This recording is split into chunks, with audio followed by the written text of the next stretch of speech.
Okay, we're going to go over a few polynomial multiplication examples. These first couple are using the distributive property. We have 2x times the binomial x squared plus 4. So we're going to take the 2x times the first term and then the 2x times the second term. If I go across it horizontally, I have 2x times x squared gives me 2x cubed, and then 2x times 4 would give me 8x. So there I've multiplied the first one. Let's take a look at the second example. On this one we have 6p, a monomial, one term, times a binomial, two terms, p plus 7. And again, we'll use the distributive property. We'll take the 6p times the first term and then the second. So 6p times p would be 6p squared.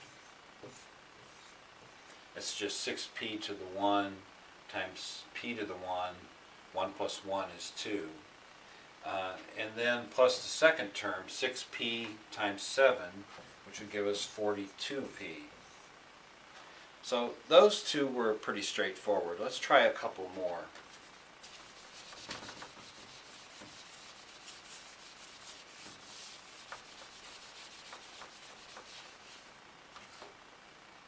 Okay, on this one we're going to take a binomial times a trinomial.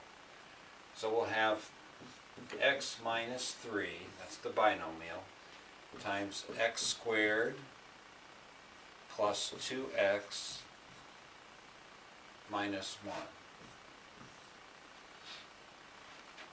Okay, we'll do this, we'll put it in vertical format since we've sort of run out of space here. So the first term will take x times this term that we're going to distribute it times each term. And we'll make that our first line here.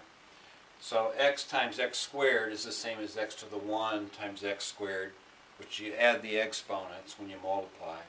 So 1 plus 2 is 3. So we have x cubed.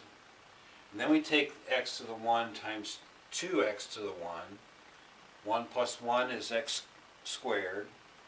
So we have 2x squared. Now we'll take this x to the 1 times a constant, minus 1. And there we just have minus 1x, or minus x. Alright, that's our first line.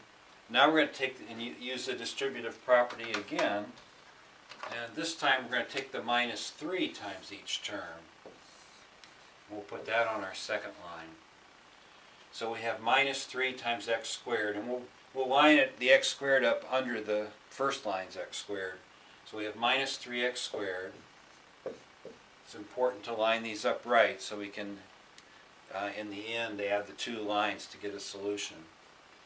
And then we have minus 3 times the next term. Minus 3 times 2x would be minus 6x. And I'll line those terms, the minus 6x, underneath the minus x that was on the first line. So we have to have, each term has to have the same exponents. It's like combining like terms. And then we'll take the minus 3 times the last term. Minus 3 times minus 1 gives me plus 3. Alright, so I've taken x times each term, I've taken minus 3 times each term. Now I'll just add the two lines together to get my final answer. So when I do that, I have no constant on the first line, but a 3 on the second. So nothing plus 3 gives us 3. Minus 1x minus 6x gives us minus 7x. Plus 2x squared minus 3x squared gives us minus x squared. And then x cubed plus nothing is x cubed. So there's our answer for this problem. Let's try another.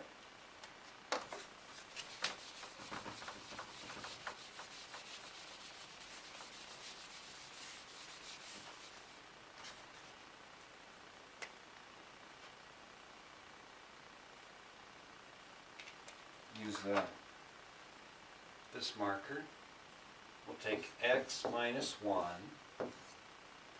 times x squared plus 3x minus 2. Okay, to do this, again, it's a distributive problem, so not really different from the first one. We'll take x times each term, and we'll put that in our first line, and then we'll take minus 1 times each term, and we'll put that on our second line.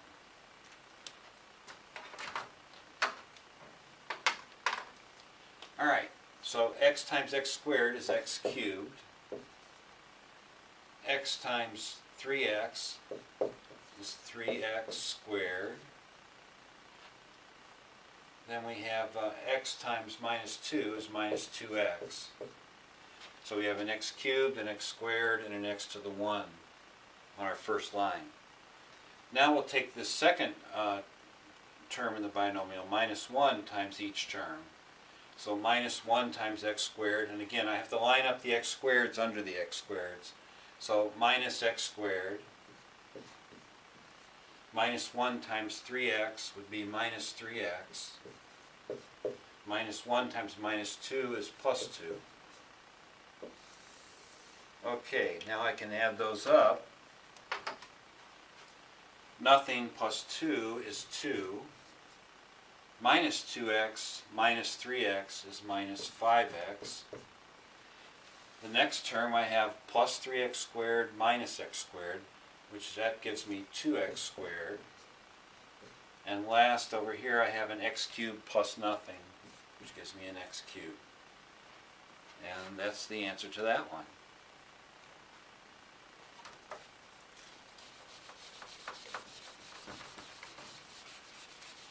Okay, let's take another example. This one we're going to take x plus 3 and that whole quantity cubed. Now there's a pattern for cubed binomials, but let's start out by just doing this. Matter of fact, we don't even have to know the pattern to do this if we use the basics.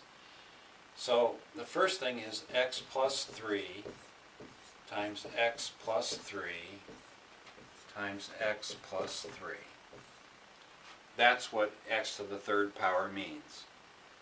Now the first thing we can do if we use the basics is we can just take and use FOIL on two of these.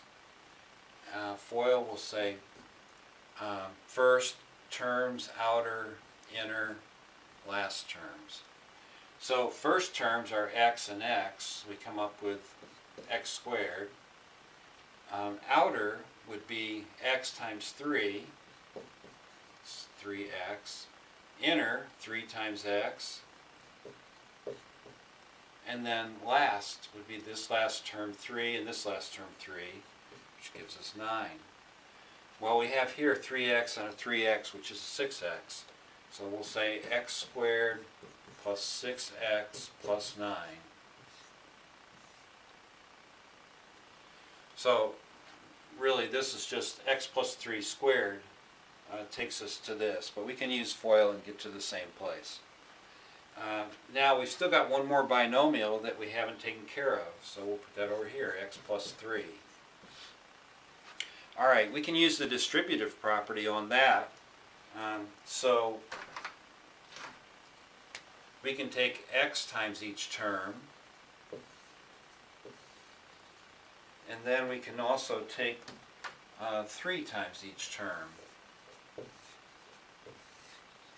Put it in two lines, add them together, and we'll get the answer. So let's do that.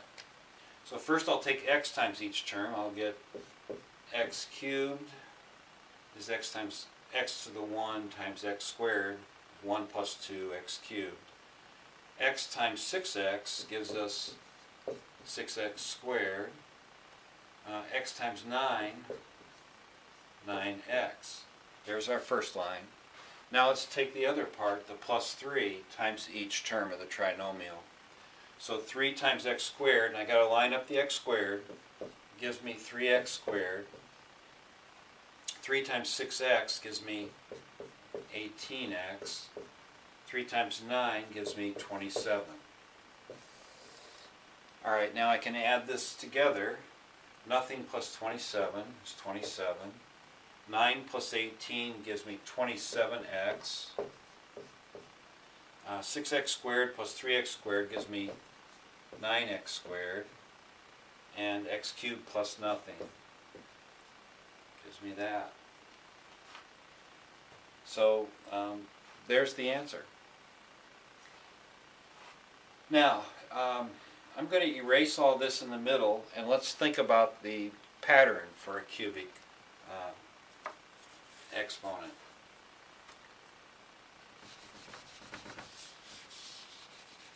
But we've just shown that even if you don't remember the pattern, you can still solve this.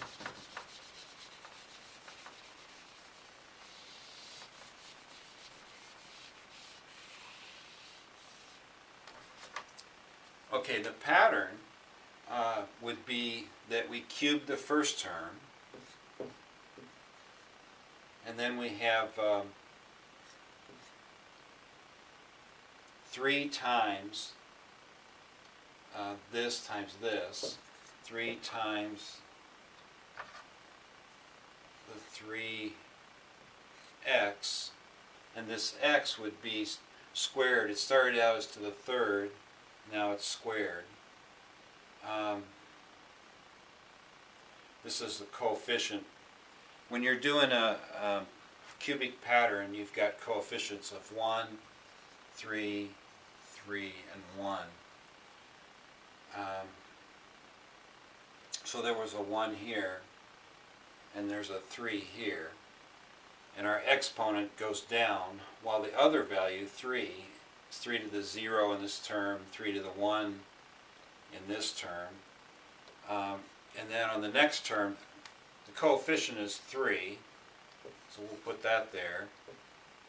And then the second term is now its exponent's going up. It started out as 3 to the 0, 3 to the 1, now 3 to the 2. And the x term is going down from x to the third, x squared, now x to the 1. And here's the coefficient. So that's 1 on the first, which doesn't need to be written. Now the last in the pattern, we've got x cubed, x squared, x to the 1. Maybe I should be a little better at keeping my colors consistent here. So we have x cubed, x squared, x to the 1, and now it'd be x to the 0. Anything to the x to the 0 is 1. So x goes away in the last term. And the second term here was 3 to the 0, and it's going upwards. 3 to the 1, 3 to the 2,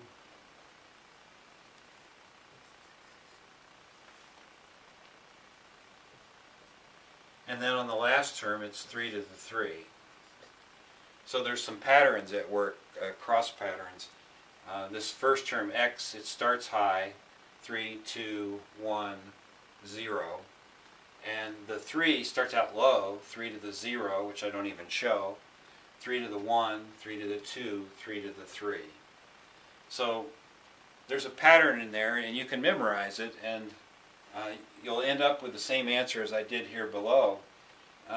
So let's see what this will resolve this. X cubed, 3 times 3 is 9, so we have 9x squared. Looks similar. Then we'll take 3 squared is 9 times 3 is 27. X to the 1 is just x. And then last we have 3 cubed. 3 times 3 is 9 times 3 is 27. So you see we got the exact same thing. Whether we memorize the pattern or we just stick to the basics of FOIL and distributive properties.